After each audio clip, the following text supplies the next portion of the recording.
Assalamualaikum warahmatullahi wabarakatuh. Shalom, Om Swastiastu, Namo Buddhaya. Salam kebajikan. Salam sejahtera bagi kita semua. Halo teman-teman. Di sini kami akan menjelaskan tentang bab 5 yang berjudulkan Mewaspadai Ancaman Terhadap Negara Kesatuan Republik Indonesia. Nah, selamat menyaksikan dan mendengarkan ya. Kebinekaan yang terjadi di Indonesia merupakan potensi sekaligus tantangan. Dikatakan potensi karena bangsa kita merupakan bangsa yang memiliki kekayaan melimpah yang dapat menarik wisatawan asing untuk mengunjungi Indonesia. Dikatakan tantangan pula karena mudah membuat rakyat Indonesia yang berbeda pendapat dapat lepas kendali. Mudah tumbuhnya perasaan kedaerahan yang sempit sewaktu-waktu dapat menjadi ledakan yang mengancam integrasi nasional atau persatuan dan kesatuan bangsa. Oleh karena itu, segenap warga negara mesti mewaspadai segala bentuk ancaman yang dapat memecah belah Indonesia. A. Menelaah ancaman terhadap integrasi nasional. Pertama, ancaman di bidang ideologi.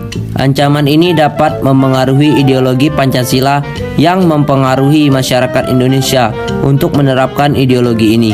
Contohnya adalah komunisme dan liberalisme. Kedua, ancaman di bidang politik. Dapat bersumber dari luar negeri ataupun dari dalam negeri.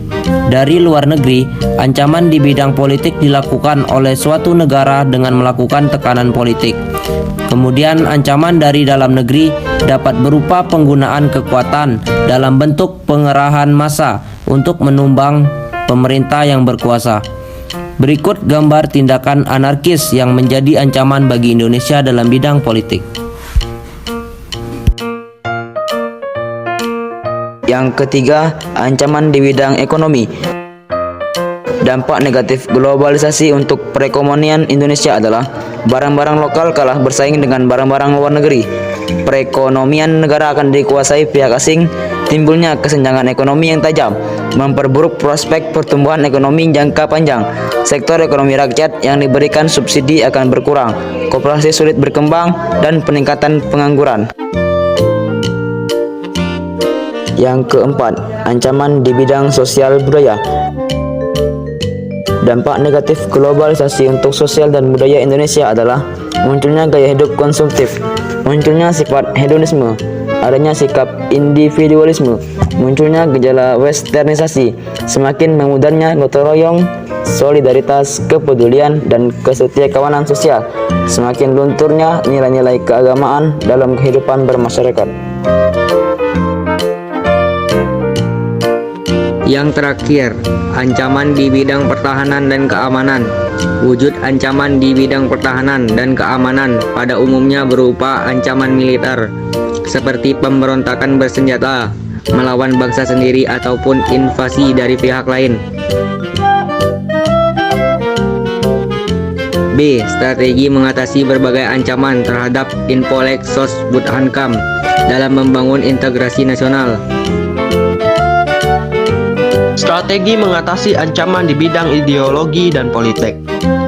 Bangsa Indonesia harus segera mewujudkan hal-hal sebagai berikut: mengembangkan demokrasi politik, mengaktifkan masyarakat sipil dalam arena politik, mengadakan reformasi lembaga-lembaga politik agar menjalankan fungsinya dan peranannya secara baik dan benar, memperkuat kepercayaan rakyat dengan cara menegakkan pemerintahan yang bersih dan berwibawa, menegakkan supremasi hukum, memperkuat posisi Indonesia dalam kancah politik internasional.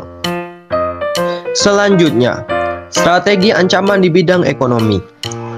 Hal-hal yang harus diwujudkan adalah mengembangkan sistem ekonomi pertanian jadi prioritas utama. Perekonomian berorientasi pada kesejahteraan rakyat, tidak bergantung pada badan-badan multilateral, dan mempererat kerjasama dengan sesama negara.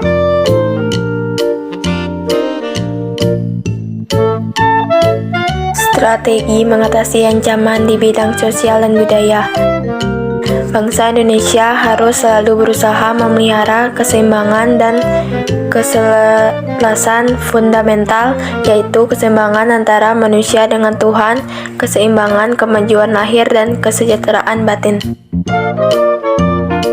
Strategi mengatasi ancaman di bidang pertahanan dan keamanan. Sistem pertahanan dan keamanan negara yang bersifat semesta bercirikan sebagai berikut. Kerakyatan, yaitu orientasi pertahanan dan keamanan negara diabdikan oleh dan untuk kepentingan seluruh rakyat. Kesemestaan, yaitu seluruh sumber daya nasional didayagunakan bagi upaya pertahanan. Kewilayahan, yaitu gelar kekuatan pertahanan dilaksanakan secara menyebar di seluruh warga negara Kesatuan Republik Indonesia sesuai dengan kondisi geografis sebagai negara kepulauan. Nah, teman-teman, itu tadi yang dapat kami sampaikan mengenai bab 5 yang berjudulkan Mewaspadai Ancaman Terhadap Negara Kesatuan Republik Indonesia. Apabila ada kata-kata yang kurang berkenan, kami meminta maaf. Dan apabila ada yang ingin ditanyakan, silahkan diketik di kolom komentar ya.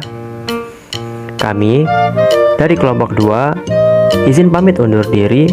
Sekian dan terima kasih.